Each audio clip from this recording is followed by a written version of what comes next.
მოგესალმებით, მეგობრებო. მერკური, გონების მართალი პლანეტა, კირჩხიბის ზოდიაქოში რეტროგრადული არის 29 ივნისს და 30 ივნისს უფრო ზუსტად რო გითხრათ დაიწყო მისი რეტროგრადულობა და 24 ივლისამდე გასტანს და რა ტენდენციები არის მოსალოდნელი. პირველ რიგში ის შაბლონი რო არ შეიძლება ამ პერიოდში ტექნიკის ყიდვა, მაგალითად, ან მანქანის ყიდვა, ან ხელის მოწერა. ასე მთლად ვერ ვიტყოდით, იმიტომ რომ რეტროგრადულობა ეს არის ის ენერგია, რაც უკან წარსულში გვაბრუნებს.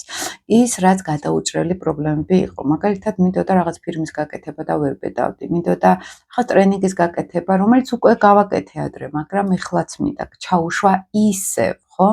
აი ესეთი პროექტები პირიქით არის ძალიან ხელს რო შეგვიწყობს სამყარო უბრალოდ ამის პერიოდი არის ახლა, იმიტომ რომ ის რაც უკვე გავაკეთეთ. ხელახლა გადაპროგრამება, გადასწორება, გადმოსწორება და ხელახლა ამის ჩაშვება პროექტში, ეს არის ზუსტად ეს პერიოდი, რაც უნდა გამოვიყენოთ. თუ ჩვენ გვინდოდა მანქანის ყიდვა ან ტექნიკის ყიდვა, რომელიც დიდი ხანია მინდა და რაღაცნაირად ვერ ვახერხებდით, ხო? ეს არ არის ახალი იმპულსური მოქმედებების დასაწყები პერიოდი, მაგრამ არის ძველი დაუმთავრებელი მოვლენების, ან სიტუაციების, ან ცდელობების განმეორებითი შანსი. აი ეს შეგვიძლია ვთქვათ. ამიტომ მე ხშირად გქონია და ტესტავდი კიდეც რეტროგრადულ მანქანა ვიყიდე რეტროგრადულ მერკურზე, რომელიც ადრეც მინდოდა მეყიდა და აბსოლუტურად პრობლემა არ ქონია მანქანას წლების განმავლობაში, მაგალითად, არც ჩემს ტექნიკას არ ქონია პრობლემები გულახდილად რო გითხრათ. და ეს არის უბრალოდ ის, თუ ჩვენ აი ახლა უბრალოდ მოგვივიდა თავში, რომ რაღაც მინდა ახალი რეტროგრადულ ფაზაზე, აი ეს მერე რო გასწორდება, აღმოჩნდება, რომ თლად ის არ იყო, რაც მე მინდოდა, ცოტა ნაჩქარევად გავაკეთეთ. ანუ სიახლე, ახალი პროექტი, ახალი ნაბიჯები, იდეები, ხელმოწერები, მაგალითად, აი როცა თავდება ფაზა, მაშინ ახლიდან შეგვიძლია უკვე გადავხედოთ და როგორც წესი ის არ აღმოჩნდება ხოლმე, რაც გვინდოდა. მაგრამ თუ არის ეს ბევრჯერ ნაცადი პროექტი, ან ხშირად რო ფიქრობდი, რომ ხوار გავაკეთო, ან უკვე გავაკეთე და ეხლა ხელმეორედ მინდა გამოვიყენო ეს. აი ამისთვის ძალიან კარგი პერიოდი. ეხლა როცა ამბობ ხოლმე, რომ ძველი ადამიანები გამოჩნდებიან თქვენ ცხოვრებაში, წარსული ადამიანები, ხო? ეხლა ხშირად არის ხოლმე მართლა მეც დაკურებული ყოფილვარ რეტროგრადულ მერკურზე, ვხვდები ხოლმე ძველ მეგობრებს, რომლებიც შეიძლება წლები არ მყავდეს ნანახი. აი აქ რა არის, იცით, რეტროგრადულობა გვანატრებს ძველ ურთიერთობებს, აი რაღაც ნაცნობს, იმიტომ რომ რეტროგრადული იყო ნებისმიერ პლანეტა, ეს არის ის, რაც უკვე გამოვიარეთ, უკვე აი რაღაც ნაცნობი არის, რაღაც ჩვენეული არის, ხო და თითქოს მონატრებაც გვაქვს ხოლმე იმ ძველი სიმყუდროვის, ძველი ურთიერთობების, რაც უკვე გავიდა. ანუ წარსულში გვაბრუნებს რეტროგრადული მერკური, ყველანაირი გაგებით. და ეს იმას კი არ ნიშნავს, რომ ახლა წარსული შეყარებული დაბრუნდება. ან მე ამისგან რამე ხეირი იქნება. ეს არის უბრალოდ მონატრება ძველი რაღაც ურთიერთობების, ძველი დროის, ესე რომ ვთქვათ, ხო? ვისაც თვითონ ნათალურ უკაში ყავს რეტროგრადული მერკური. ამ ძალიან კარგი უნარი აქვს და ისტორიკოსები ძირითადად რეტრო მერკურით არიან, მაგალითად, ან პედაგოგები, რომელიც ერთი და იგივეს იმეორებენ, ახლა პედაგოგიკაში რა არის, რომ სკოლაში ან ინსტიტუტში ვასწავლო 40 წელი ერთი და იგივე საგანი. ამას მხოლოდ რეტროგრადული მერკური თუ შეძლებს, რომ ახალი ინტერესით ძველს სულ ამუშავებდეს. ზოგადად ყველა პლანეტაში რეტროგრადული ფაზა ეს არის, რომ მაგ განცდა, რომ აი სულ შემიძლია აი ეს თემა ვატრიალო და სულ ახალი კუთხით დავინახო ყველაფერი. ეს არ არის საზეპირო უბრალოდ ვიძახო. ყოველ ახალ ხმაში, ყოველ ახალ ურთიერთობაში კიდევ, ანუ ძველს უბრალოდ ერთ წიგნს რო ვატრიალებ, ყოველ მომენტში ახლებური ემოცია დავიჭირო, ახალი ენერგია დავიჭირო, ხო აქ? აი ეს ახასიათებს ზოგადად რეტროგრადულ მერკურს და აი ეს რო არის, რომ ეს ყოფილები გამოჩნდებიან, არ არის აუცილებელი, ხა შეიძლება მთელი რეტროგრადულობის ფაზა სამკვირიანი არის ხოლმე ეს ფაზა. შეიძლება გამოჩნდეს ერთი მეგობარი, რომელიც წლები არ გვინახავს. შეიძლება არ იყოს ესე გამოკვეთილი, ხო? მაგრამ უბრალოდ არის ტენდენცია ამ პერიოდში, რომ მაინც ახლა ახალი ნაცნობობა. აი შეიძლება ისე არ გამოჩნდეს, როცა გადაივლის ეს რეტროგრადულობა, როგორც წინასწარ დავინახეთ. იმიტომ რომ ეხლა არის უფრო უკან გავიხედოთ პერიოდი და არა წინ მიყუროთ. ზოგადად რეტრო მერკურის ხალხიც ესე არის. აი მაგალითად, აი ეს ხალხი ვისაც ნათალურ უკაში ყავს რეტროგრადული მერკური, შეიძლება კი რაღაც სულ მაგას ვაკვირდები. აი ეხლა რო ეკითხებით მაგალითად, რომ აი ეხლა ეს პრობლემა მაქვს, როგორ მოვაკო. აი იმ დროს აი ეს იყო გამოცდილებაში და მაშინ მივხვდი რომ აი ჯობდა ესე მოქცეულიყავი და ამით გვაძლევენ ხოლმე რჩევას.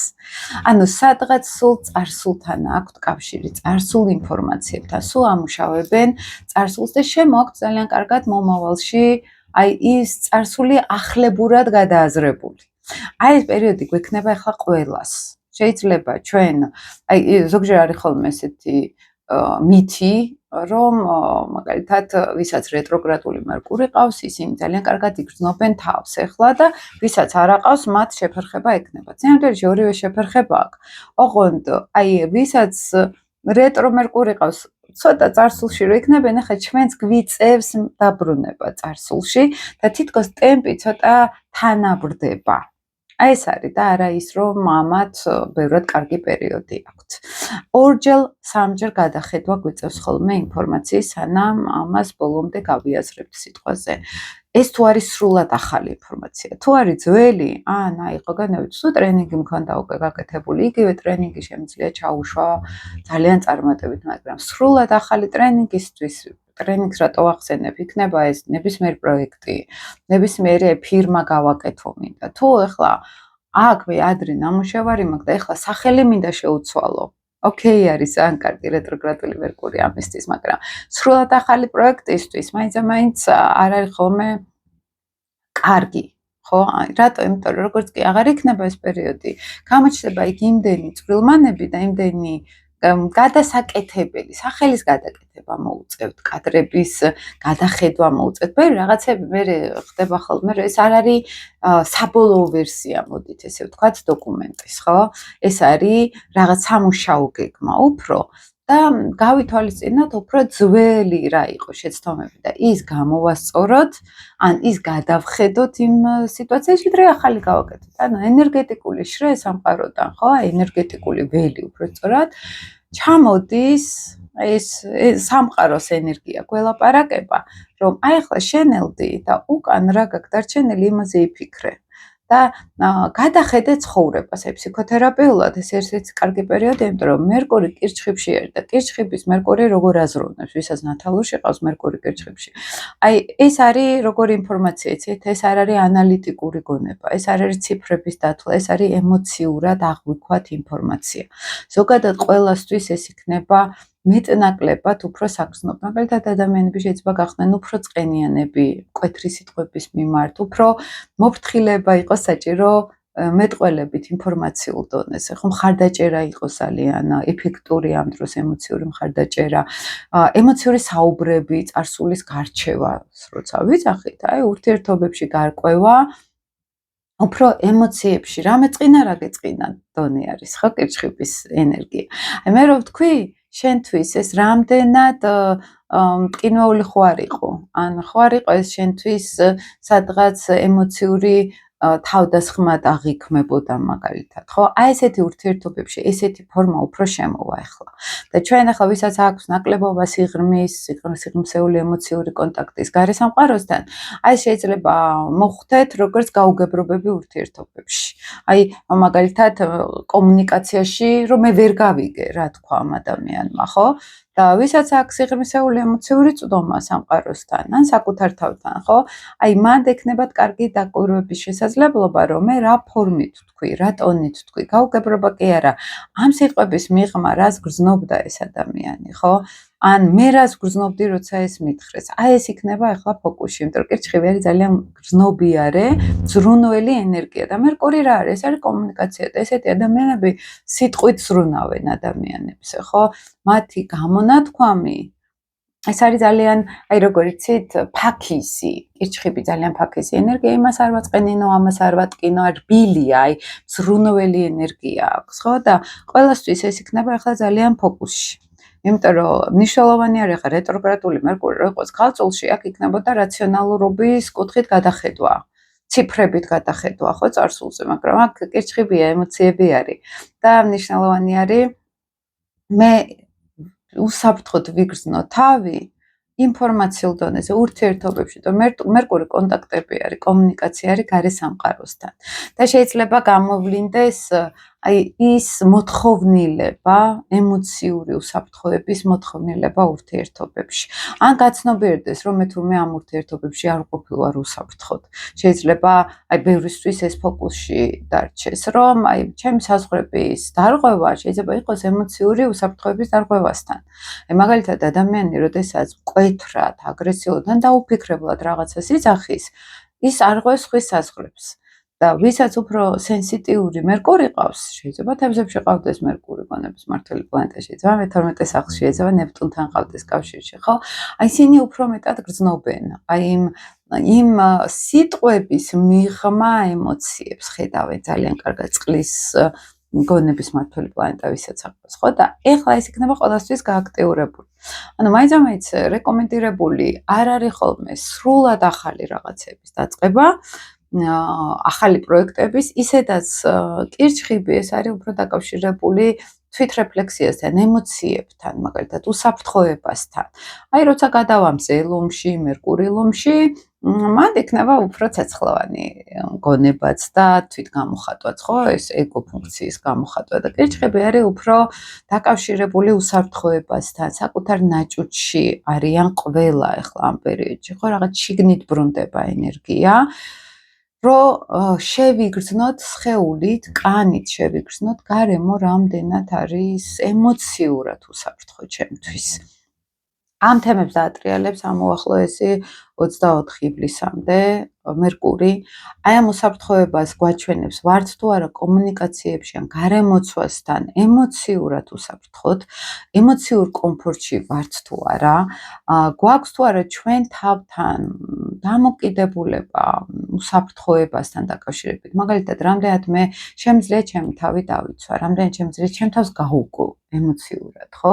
აი ამ ყველაფერს შეამოწმებს ახლა მერკური და ვიზე მოახდენს ყველაზე დიდ გავლენას, ზოგადად ყველაზე ახდენს რეტრო მერკური გავლენას.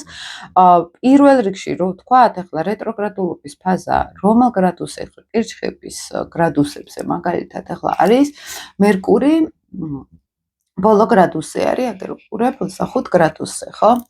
აი მაგ გრადუსებში, ვისაც აქვს მაგალითად პლანეტები, ახლა ეს სიღრმისეული ასტროლოგიით რო გითხრათ, ხო? აი მათ უფრო მეტად ეხებათ ხოლმე, ხო? მაგრამ ზოგადად ეს ყველასთვის არის აქ ფოკუსში. ზოგადად ახლა პირად რუკას გააჩნია, ვისთვის უფრო აქტუალური არის ეს თემები, რა ასპექტებს აკეთებს მერკური. აი ეს არის უფრო სიღრმისეული ასტროლოგია. ესე რო გითხრათ, რომ ზოდიაქოს ნიშნებს კონკრეტულად ესე გეხებათ, ეს ყვითელი ასტროლოგია არის. ეს არის ზედაპირული ასტროლოგია, რომელიც მაინც არ მუშაობს. მე თუ მკითხავთ, რასაც ვაკორდები ხოლმე, ზოგადად ყველაზე ახდენს ზემოქმედებას, პირად რუკაში არის მნიშვნელოვანი ჩვენთან რო დავინახოთ, მაგრამ ისედაც რო შეგვეხოს, ახლა ხო გეუბნებით, რაში უნდა შეგვეხოს? მერკური საკმაოდ ესეთი მარტივი პლანეტა არის. აქ რაღაც სიმძიმეები და რაღაც ისეთი უბედური შემთხვევები მაინც არ მოაქვს, თუ არ არის ახლა გადატვირთული უფრო მძიმე ენერგიებით. აქ უფრო ახლა ფოკუსში იყო ამ დღეებში ის, რომ მაგალითად დაახლოებით 6-7 რიცხვამდე იქნება ეს საგრძნობი ივლისის, მარსი იყო ურანთან სუსტ შეერთებაში და ეს უფრო ფოკუსში არის. ახლა როგორც მერკური არის ამის სიგნიფიკატორი, ხო? ამ შეერთების. და ეს იქნებოდა ძალიან აჩქარება პროცესების საგზაო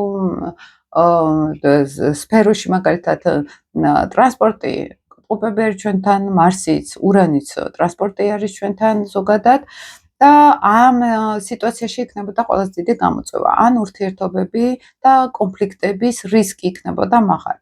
და თვითონ რეტროგრადული მერკური პირიქით ამის თვითრეფლექსიის უნარს გვაძლევს ძალიან კარგად, ხო? აი დაუკვირდეთ ურთიერთობებში, თუ იყო რაღაც დისბალანსი, თუ იყო მოძრაობაში რაღაცა პრობლემები, ხო, მერკური გვეუბნება უფრო ჩაუღმავდეთ ემოციურად ამ ყველაფერს, მოусმინოთ აზრებით ემოციებს, ხო, ადამიანებისაც ურთიერთობებში. ახლა იქნება ყველაზე კარგი ურთიერთობებში გარკვევა. ემოციურ დონეზე რა გეწყინა, რა მეწყინა, ანუ სიტყვით, როდესაც ემოციებს ვეკონტაქტებით, ხო, გარშემო მყოფების, ეს არის ახლა ყველაზე მეტად ფოკუსში. ასე რომ ძირითადად გახლავთ რომ გითხრათ, ახლა ესე მუშაობს რეტრო მერკური, თუ გაქვთ რაღაც ტექნიკა, საყიდელი, რომელიც დიდი ხანია გინდოდათ, შეგეძლიათ შეიძინოთ, მაგალითად, მეც მქონია ეგ შემთხვევები, მაგრამ თუ არის ნაუცბადევად გამიფუჭდა და ეხლა იძულებული ვარ შევიძინო, აი მან შეიძლება ცოტა ნაჩქარები უცებ გადაწყვეტილებები ზოგადად პრობლემებს აწყდება ხოლმე. აი ეს არის ძალიან მნიშვნელოვანი და როგორც წესი, თუ ტელეფონი გაფუჭდა, თუ გამოვიდა მწყობრიდან, რეტროგრადული მერკური გვაჩვენებს კარგად, რომ ესე იგი გადაიტვირთა საინფორმაციო ველი, თუნდაც ტელეფონი რო გვიფუჭდება და გვიტყდება. ეს უკვე ნიშნავს, რომ აი მენტალური, ჩვენი ენერგეტიკულ საინფორმაციო ველი, მაგალითად გონების ენერგიას ირეკლავს ჩვენი ტელეფონი ყველაზე კარგად. და თუ ტელეფონი გვიჭდება, ესე იგი ჩვენი გონება გადატვირთული არის ინფორმაციით და კომუნიკაციებით. ესეც ცოტა ესე რო გითხრათ, ეზოთერული სფეროდან, როგორც ენერგეტიკულად ჩვენი ნივთები გამოხატავენ ჩვენს ენერგეტიკულ ველს. აი ამას უფრო ვაკვირდებით ხოლმე, რატო გატყდა ის ტელეფონი, რატო გამოვიდა წყობიდან, რა გადავტვირთეთ. და ხანდახან იქნება იმისთვის არის ზუსტად რომ ცოტა ხანი დავმშვიდდეთ, ცოტა ხანი ჩავხსნათ კონტაქტები, კომუნიკაცია ან ინფორმაციული ნაკადი და აქედან სუფთაველით შემოუშვათ თუნდაც ახალი ტელეფონი, ხო, შემდგომ ეს ძალიან ისეთ პრიმიტიულ ყოველდღიურ თემებზე რო გითხრათ. უბრალოდ ეს მინდოდა მეთქვა. იმედი საინტერესო იყო თქვენთვის ეს, გაითვალისწინეთ, ვისაც გაქვთ ამისი სურვილი და უფრო თვითრეფლექსიისთვის გამოიყენეთ ეს მერკური, ძველის გადახედვა ერთ-ერთი საუკეთესო არის, რაც შეგვიძლია ამ პერიოდში გავაკეთოთ. დროებით.